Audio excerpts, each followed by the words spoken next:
contexto, Inda, vamos a hablar con la doctora Teresa Ivankov, quien es abogada especialista en discapacidad, que es secretaria de la Corte y que viene bregando y capacitando sobre temas de discapacidad vinculados con los derechos electorales. Doctora, ¿cómo te va? Buen día, ¿cómo estás?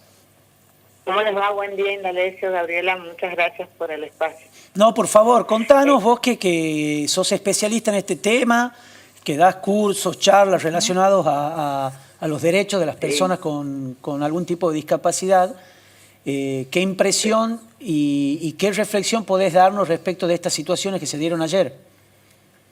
La verdad que es muy grave lo que pasó, tanto digamos por la diputada, porque tiene que conocer la norma que sancionaron diputados en el 2008, que es la Convención de los Derechos de las Personas con Discapacidad, sancionado paradójicamente por la Cámara de Diputados, donde ella, digamos, está en el recinto, y también por el candidato de Palasur, porque digamos esta convención que tiene muchos años, más de 15 cumple 15 años en la Argentina, establece, digamos, primero son mandatos internacionales, por lo tanto es una obligación de hacer, no podemos corrernos de la obligación. Razón por la cual lo que dijo Gabriel es cierto, es un delito que está prohibido la discriminación por motivo de la discapacidad, lo dice taxativamente esa norma, y a su vez, digamos, objetivar a la discapacidad, acá me asusto yo como técnica, porque aleja al legislador del modelo social de la discapacidad, es decir, la Convención específicamente en su artículo 26, que es el derecho al voto de personas con discapacidad, nos trae muchas cosas que son importantes, visibilizar a la persona con discapacidad en la accesibilidad, para eso deberían funcionar bien los cuartos oscuros accesibles, digamos, claro. me parece que es una deuda pendiente que tiene la provincia en estas últimas elecciones. Y también, digamos, este derecho y obligación, pues son dos cosas que van agarradas en el voto, digamos, es un derecho y una obligación, razón por la cual en el caso puntualmente de la hija del juez, el acompañamiento es el de confianza, y no tiene por qué justificarlo. Si ella elige que su papá ingrese al cuarto oscuro para hacer la asistencia personal, lo establece la norma internacional. El desconocimiento y la ignorancia, digamos, que realiza la candidata con respecto puntualmente a la joven, tiene una gravedad tan grande, digamos, porque aparte es que es violatoria de los derechos humanos de las personas con discapacidad en su reconocimiento, digamos, de poder sufragar libremente, tiene un sesgo, digamos, estigmatizante hacia la discapacidad negativo, y esto, digamos, uno lo puede ver en el discurso, ¿no? Porque no hablan del sujeto, hablan de la discapacidad, ¿no? Claro, eso... Que objetiviza mucho, eso, y eso es muy grave. Eso, doctora, te quería...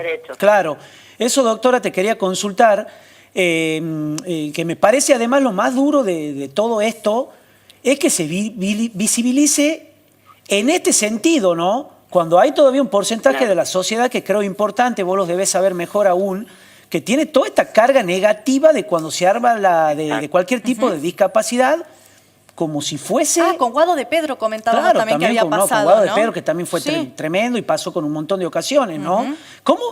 ¿Qué se puede hacer? ¿Qué dice esta legislación de la que nos está hablando? ¿Cómo podemos ir sacando esto de la parte de la sociedad que todavía lo sigue viendo como algo malo, digamos, que a las personas con discapacidad? Que las tenés que esconder. Claro, una cosa horrible. Claro, lo que dijo la candidata. No, digamos, acá digamos hay que capacitar y sensibilizar. Ustedes son un medio de comunicación masivo, llega a un montón de hogares a decir primero que la discapacidad no es una enfermedad. Claro, tal cual. Segundo, es una cuestión social. La discapacidad la generan las barreras, como esta candidata. Absolutamente. Digamos, son una barrera que quitan derechos. Entonces, ¿dónde está la discapacidad? En la sociedad. No es la cuestión de la persona con discapacidad. Es una cuestión, digamos, social que hay que educar. Hay que educar a la sociedad porque, digamos, la diversidad suma. Quiero decir, así como el colectivo LGBTIQ sumó en el 2010, digamos, después en el 2012 con la Ley de Identidad de Género, las personas con discapacidad tienen un reconocimiento de derechos desde el 2008 y sin embargo, la gente que debería legislar y tener buena práctica, pues es buena práctica, retrotrae el derecho con estos comentarios. Digamos, lo mejor es, digamos, aparte, digamos, quiero anticipar, la última observación del Estado argentino de ONU en el 2023 lo dijo con gran preocupación, digamos que seguimos, a pesar de los tratados internacionales, porque la ley es como que avanza, y yo voy a decir algo que me parece que es oportuno decir en los medios.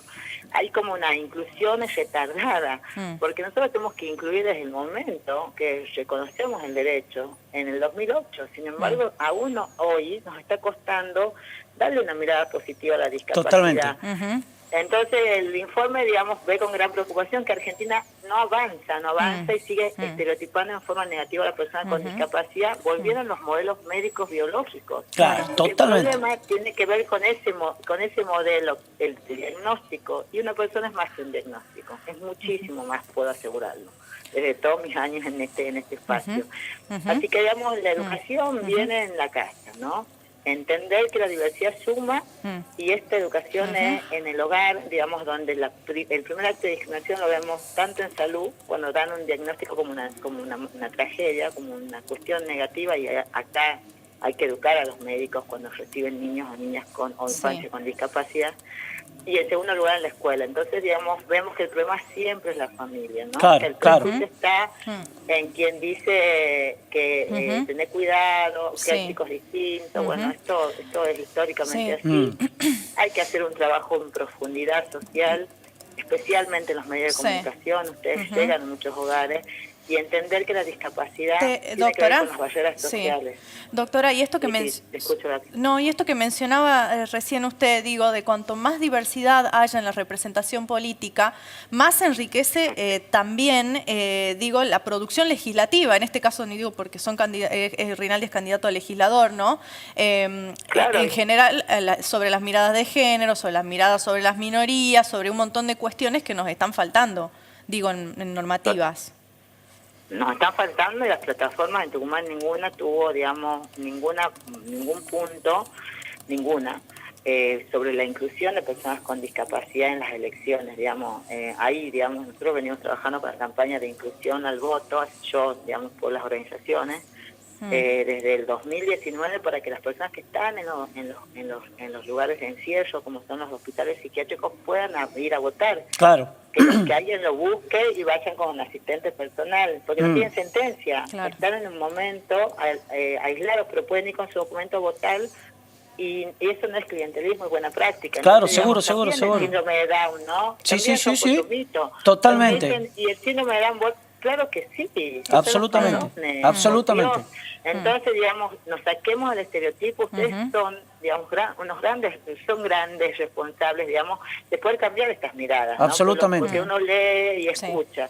Y en esto, digamos, decir que la discapacidad puede ser una situación, condición o posición, está evaluada en las tres dimensiones, y a partir de ahí ajustamos el discurso, pero nunca objetivamos. Así es, totalmente, totalmente. De la persona, ¿no? Y ajustamos siempre todo para la inclusión. Así Ahora, es. el candidato por el artículo 29, yo sé que me estoy explicando mucho, de la convención, sí, digamos, obliga a los estados, la norma internacional, que participen, digamos, en todos los ámbitos electorales, que sean candidatos. Claro. Ahora, digamos, este sesgo discriminatorio que estereotipa y aparte se aleja del modelo social de la discapacidad, me preocupa, porque son, digamos, personas que están transitando un momento político electoral. Claro. Independientemente que el Luna haya sido el Pala Sur, digamos, ¿cómo volvemos de eso, no? Doctora, ¿Cómo volvemos a concientizar? Gracias, doctora, y ya te vamos a convocar en otro momento para hablar de eso, de los cupos en el Estado también para discapacitados que no se cumplen ni siquiera en la propia justicia, entre otros temas. Muy amable, doctora, que estés bien, buen día.